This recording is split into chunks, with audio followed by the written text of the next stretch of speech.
Dracula's Guest by Bram Stoker. When we started out for our drive, the sun was shining brightly on Munich, and the air was full of the joyousness of early summer.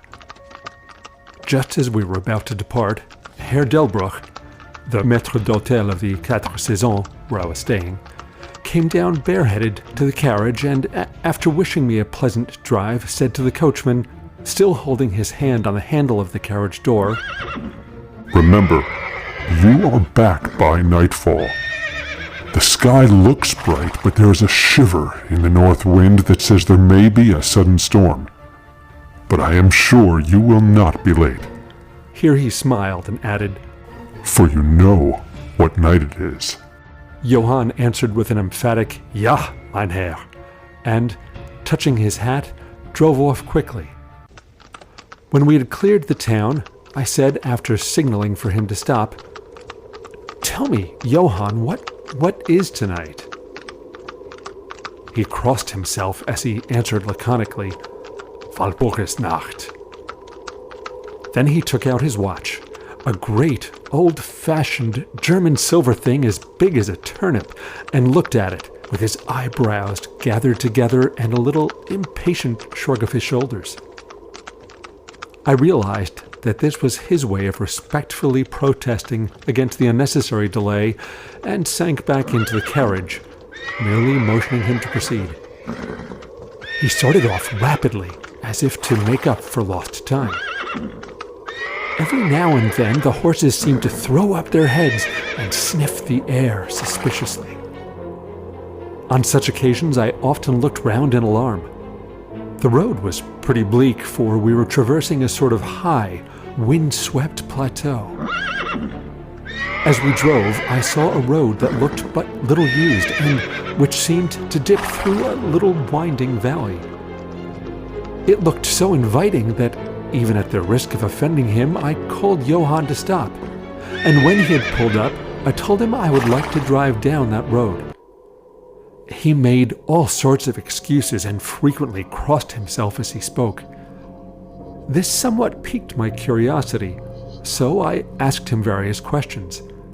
He answered fencingly and repeatedly looked at his watch in protest. Finally, I said, "Well, Johann, I want to go down this road. I shall not ask you to come unless you like, but tell me why you do not like to go. That is all I ask." For answer, he seemed to throw himself off the box, so quickly did he reach the ground. Then he stretched out his hands appealingly to me and implored me not to go. There was just enough of English mixed with the German for me to understand the drift of his talk. He seemed always about to tell me something, the very idea of which evidently frightened him. But each time he pulled himself up again, saying, "Walpurgisnacht." I tried to argue with him, but it was difficult to argue with a man when I did not know his language. The advantage certainly rested with him, for although he began to speak in English, of a very crude and broken kind, he always got excited and broke into his native tongue, and every time he did so, he looked at his watch. Then the horses became restless and sniffed the air.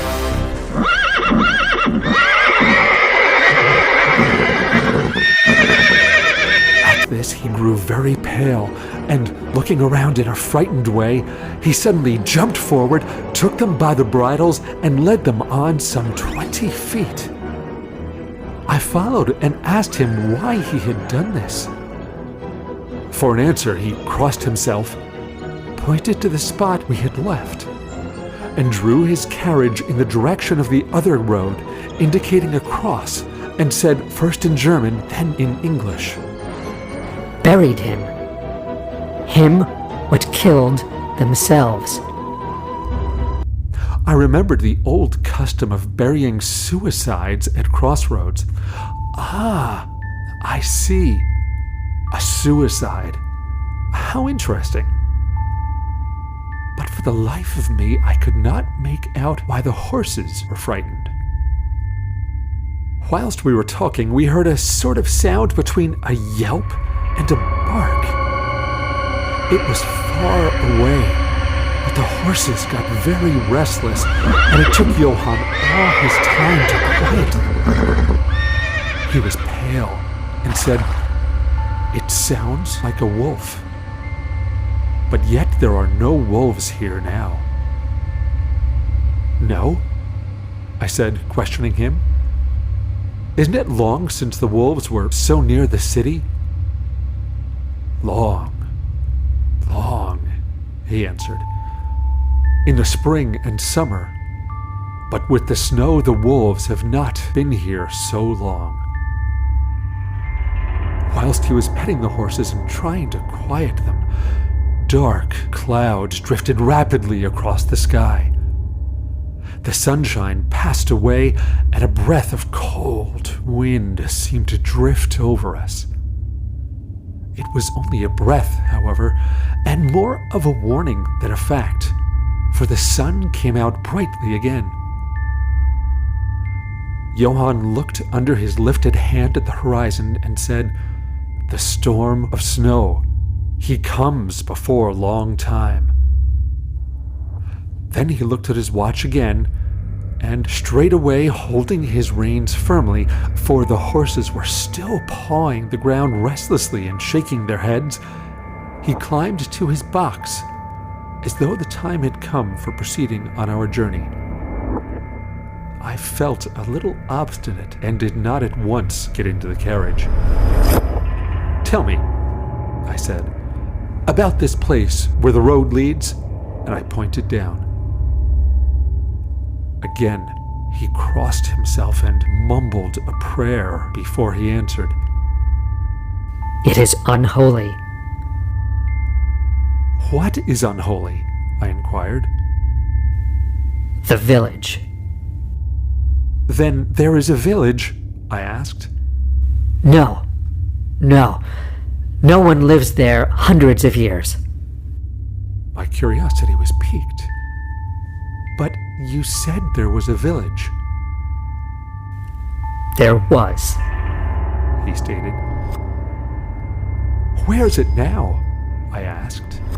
Whereupon he burst out into a long story in German and English so mixed up that I could not quite understand exactly what he said. Roughly, I gathered that long ago, hundreds of years, men had died there and been buried in their graves. But sounds were heard under the clay.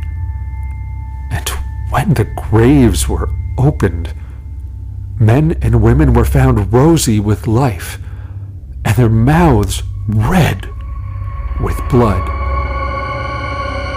And so, in haste to save their lives, I and their souls, and here he crossed himself, those who were left fled away to other places, where the living and the dead were dead and not something. He was evidently afraid to speak the last words. As he proceeded with his narration, he grew more and more excited. It seems as if his imagination had got a hold of him, and he ended in a perfect paroxysm of fear. White-faced, perspiring, trembling, and looked around him as if expecting that some dreadful presence would manifest itself there in the bright sunshine on the open plain. Finally, in an agony of desperation, he cried, "Walpurgisnacht!" and pointed to the carriage for me to get in. All of my English blood rose at this, and standing back, I said, "You are afraid, Johann. You are afraid. Go home. I shall return alone. The walk will do me good." The carriage door was open. I took from the seat my oak walking stick, which I always carry on my holiday excursions, and closed the door, pointing back to Munich, and said, "Go home, Johann. Walpurgisnacht doesn't concern Englishmen." The horses were now more restive than ever, and Johann was trying to hold them in while excitingly imploring me not to do anything so foolish. I pitied the poor fellow. He was so deeply in earnest. But all the same, I could not help laughing. His English was quite gone now. In his anxiety, he had forgotten that his only means of making me understand was to talk my language. So he jabbered away in his native German. It began to be a little tedious. After giving the direction, "Home," I turned to go down the crossroad into the valley. With a despairing gesture, Johann turned his horses toward Munich. I leaned on my stick and looked after him. He went slowly along the road for a while. Then there came over the crest of a hill a man, tall and thin. I could see so much in the distance. When he drew near the horses, they began to jump and to kick about, then to scream with terror.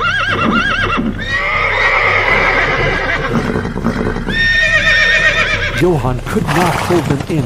They bolted down the road, running away madly. I watched them out of sight, then looked for the stranger. But I found that he, too, was gone.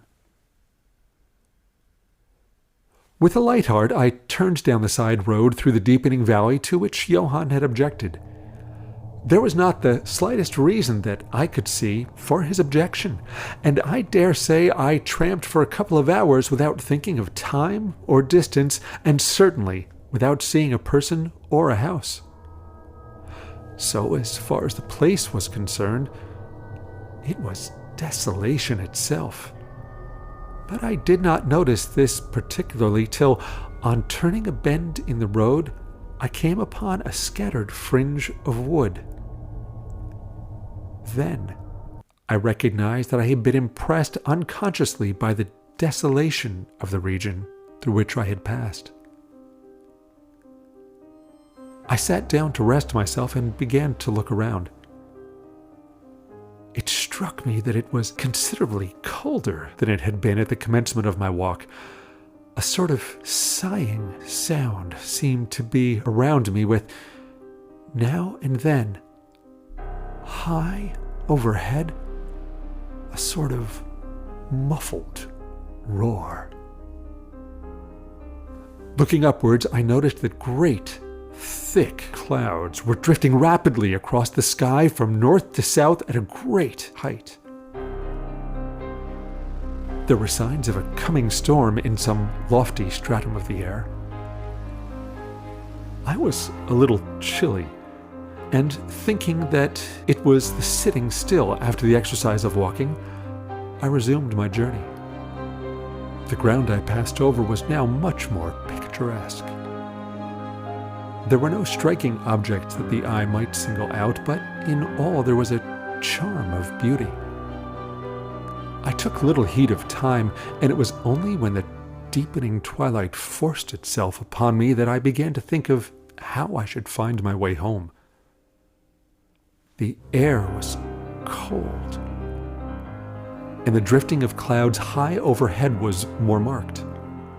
They were accompanied by a sort of far-away rushing sound, through which seemed to come at intervals that mysterious cry which the driver had said came from a wolf. For a while I hesitated.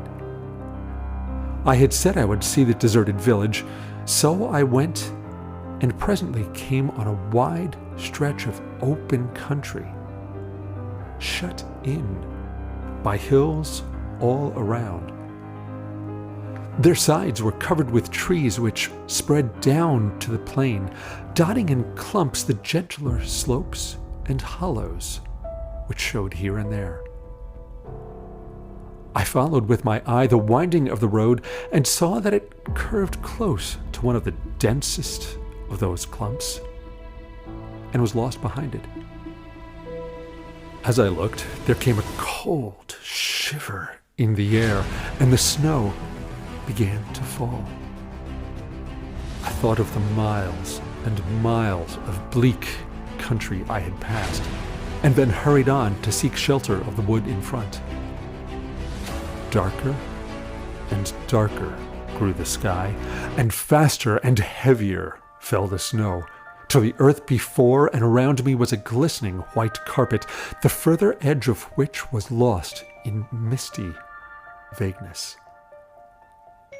The road was here, but crude, and when on the level its boundaries were not so marked as when it passed through the cuttings. And in a little while I found that I must have strayed from it, for I missed underfoot the hard surface, and my feet sank deeper in the grass and moss. Then the wind grew stronger and blew with ever-increasing force till I was fain to run before it. The air became icy cold, and in spite of my exercise, I began to suffer. The snow was now falling so thickly and whirling around me in such rapid eddies that I could hardly keep my eyes open. Every now and then the heavens were torn asunder by vivid lightning, and in the flashes I could see ahead of me a great mass of trees, chiefly yew and cypress, all heavily coated with snow. I was soon amongst the shelter of the trees, and there, in comparative silence, I could hear the rush of the wind high overhead. Presently, the blackness of the storm had become merged in the darkness of the night. By and by, the storm seemed to be passing away. It now only came in fierce puffs or blasts. At such moments, the weird sound of the wolf appeared to be echoed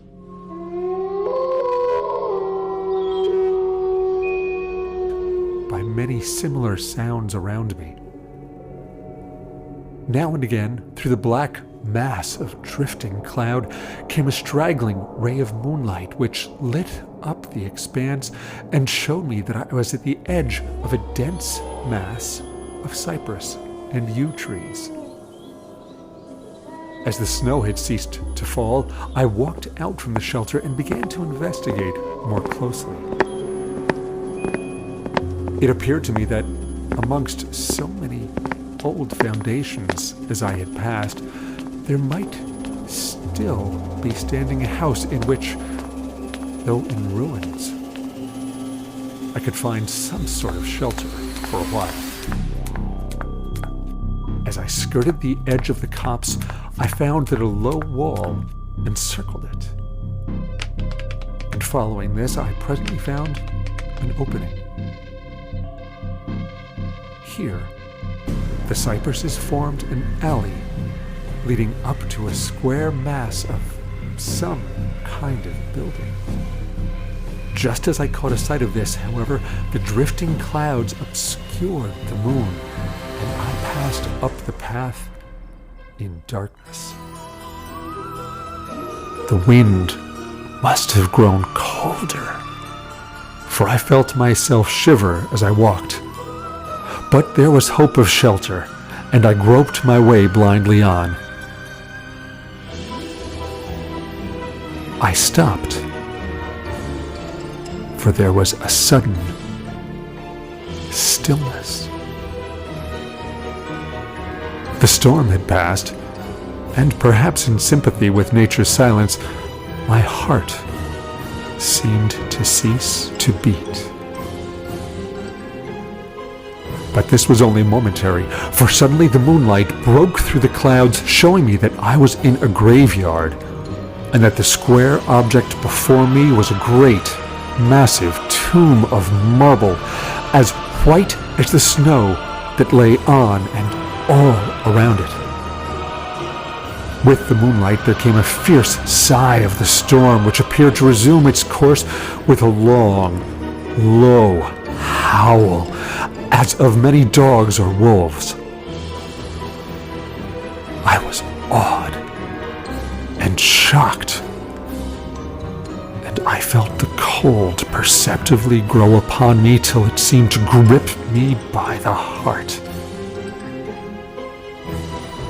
Then, while the flood of moonlight still fell on the marble tomb, the storm gave further evidence of renewing, as though it were returning on its track. Impelled by some sort of fascination, I approached the sepulchre to see what it was, and why such a thing stood alone in such a place. I walked around it and read, over the Doric door, in German.